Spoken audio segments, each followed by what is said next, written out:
ஓம் சுவாமியே சரணமையப்பா.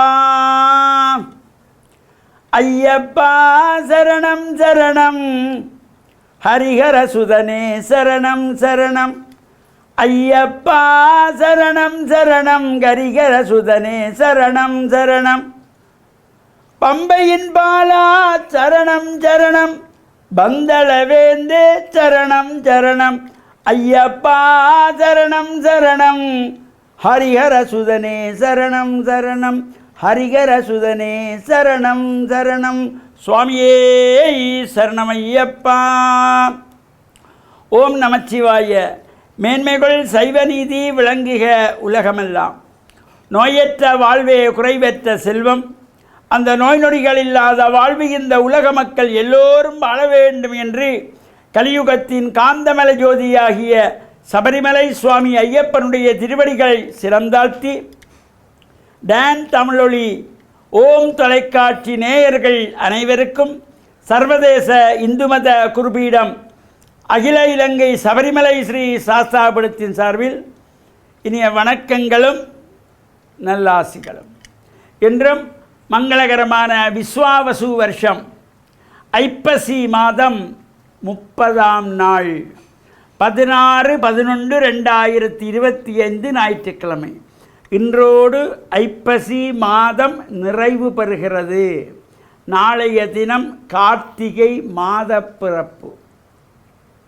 இன்று மலர்ந்திருக்கின்ற இன்றைய பொழுதும் நம் எல்லோருடைய வாழ்விலும் எல்லா விதமான சிறப்புகளும் வெற்றிகளும் கிடைக்க வேண்டும் என்று இறைவனை பிரார்த்தித்து இஷ்ட தெய்வங்கள் குலதெய்வங்களை வழிபாடு செய்து பெற்றோர்கள் பெரியோர்கள் குருவானவர்கள் ஆசிரியர்களையும் வணங்கியவருடைய அன்பையும் ஆசியும் பெறுகின்ற பொழுது எந்த நாளுமே நமக்கு நல்ல நாளாக அமையக்கூடியது.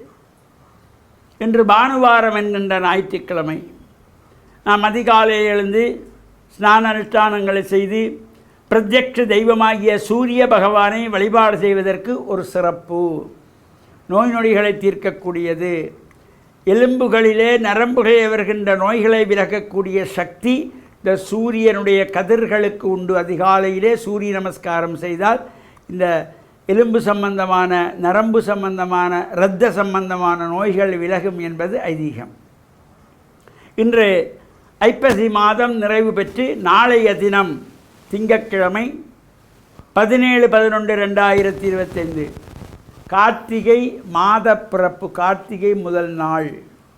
உலகெங்கும் வாழுகின்ற ஐயப்ப பக்தர்கள் சுவாமி ஐயப்பனை வேண்டி விரத முத்திர மாலை அணிந்து கொள்ளுவது அகில இலங்கை சபரிமலை ஸ்ரீ சாஸ்தாபுரத்தின் ஏற்பாட்டில் 44 ஆண்டுகளை கடந்து 45வது ஆண்டிலே காலடி எடுத்து வைக்கின்றதாகிய மகர ஜோதி பெருவிழா சிறப்பான முறையிலே நாளை அதிகாலை 5:30 மணி முதல் விநாயகர் வழிபாடு, புண்ணியாக வாஜனம், பிரத்யக்ஷ தெய்வமாகிய சூரிய பகவானை வழிபாடு செய்வது, மகா கணபதி ஹோமம், எல்லா விதமான விக்னங்களையும் விளக்குகின்ற கன்னிமூல மகா கணபதியை வேண்டி மகா கணபதி ஹோமம் நடைபெற்று மாலை அணிகின்ற ஐயப்ப பக்தர்களெல்லாம் மாதா பிதா குரு தெய்வம் என்கின்ற வகையிலே பெற்றோர்களை வணங்கி பாத பூஜை செய்து அவருடைய ஆசியை பெற்று குருவினுடைய ஆசியையும் பெற்று விரத முத்திர மாலை அணிந்து கொள்ளுவது.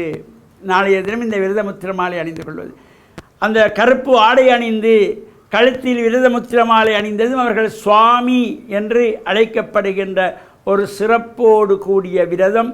மனிதனை புனிதனாக்குகின்ற அதி உன்னதமான விரதம் இந்த ஐயப்பனுடைய விரதம். இந்த விரத அனுஷ்டானத்தில் ஈடுபடுகின்றவர்கள் காலை மாலை ஸ்நான அனுஷ்டானங்கள் செய்து ஐயப்பனுடைய கவசங்கள், ஐயப்பனுடைய பஜனைகள், வழிபாடுகளிலே கலந்து கொள்வதோடு சாந்தமாகவும் பண்போடும் நடந்து கொள்ள வேண்டும்.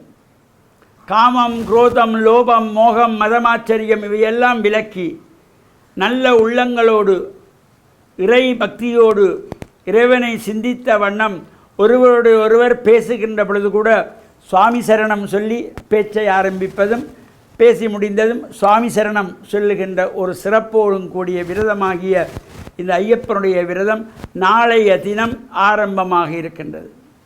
இந்த விரத பூஜை வழிபாடுகள் கொழும்பு 13 கமலா மோடி மண்டபத்திலே அமைந்திருக்கின்ற இந்த ஐயப்பனுடைய சன்னிதானம் சிறப்பாக தினமும் பூஜைகள், வழிபாடுகள், பஜனைகள், அபிஷேகங்களோடு சனிக்கிழமைகளிலே முதலாவது சனிக்கிழமை வருகின்ற சனிக்கிழமை 22/11/2025 அன்று சிறப்பான திரவிய அபிஷேகத்தோடு நவோத்தர சகஸ்ர மகா சங்காபிஷேகம் 1009 சங்குகளினாலே ஐயப்பனுடைய சங்காபிஷேகம் நடைபெற்று விசேஷ பஜனை, மலையாள பூஜை, அன்னதான பிரபு ஆகிய ஐயப்பனுடைய அன்னதான பூஜை வழிபாடுகள் சிறப்பாக நடைபெற திருவள்ளுவர் கூட்டியிருக்கின்றன. இந்த பூஜை வழிபாடுகளும் அனைவரும் கலந்து இறையருளை பெற்று மண்ணில் நல்ல வண்ணம் வாழ டான் தமிழொலி ஓம் தொலைக்காட்சி நேயர்கள் அனைவருக்கும் சர்வதேச இந்து மத குருபீடம் அகில இலங்கை சபரிமலை ஸ்ரீ சாஸ்தாபீடத்தின் சார்பில் நல்ல ஆசிகளை கூறிக்கொள்வதில் மனமகிழ்வு கொள்கிறோம். சர்வே ஜனாக சுகினோ பவந்து சமஸ்த சன் மங்களானி சந்து சுபம்.